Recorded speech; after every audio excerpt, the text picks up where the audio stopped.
ఒక రంధ్రంలో ఎలుక ఒకటి నివసిస్తుంది.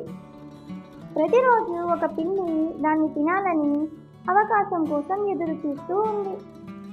పిల్లి తనను ఎక్కడ తినేస్తుందో అని అనుక్షణం భయంతో ఎలుక జీవించేది. చివరకు ఆ ఎలుక అడవిలోకి పారిపోయింది. దానికి అక్కడ ఒక ఆశ్రమం కనిపించింది. అందులో ఒక ముని నివసిస్తున్నాడు. తన ప్రాణభయం గురించి మునితో ఎలుక చెప్పింది. నువ్వు ఎలుకగా ఉన్నంత కాలం ఏదో ఒక జంతువుతో నీ ప్రాణాలకు ముప్పు కలుగుతుంది.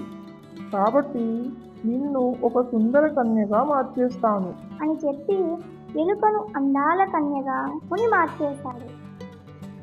అంతటి అందాల రాశి తన వద్ద ఉండటం శ్రేయస్కరం కాదని సూర్యుడితో వివాహం చేయాలని సూర్యుడి వద్దకు తీసుకొని పోయాడు ముని.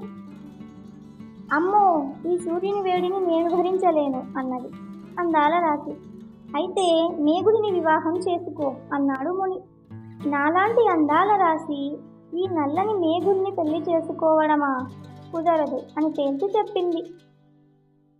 అప్పుడు ఆ ముని గాలిదేవుడి వద్దకు అందాల రాశిని తీసుకుని వెళ్ళి పెళ్లి చేసుకోమన్నాడు. ఒక చోట స్థిర నివాసం లేని గాలిదేవుడిని పెళ్లాడితే కోరి కష్టాలు తెచ్చుకున్నట్లే, నేను చేసుకోను అన్నది అందాల రాశి. ఈ పర్వతాన్ని పెళ్లి చేసుకో అన్నాడు ముని. సుకుమారి అయిన అందాల రాశిని బండలాంటి ఈ పర్వతాన్ని చేసుకోవడమా? చేసుకోను అన్నది అందాల రాశి. నువ్వు ఎవరిని పెళ్లి చేసుకోవాలనుకుంటున్నావో చెప్పు తల్లి అన్నాడు ముని. అప్పుడు ఒక కొండను తవ్వుతున్న ఎలుక ఆమె కంటపడింది.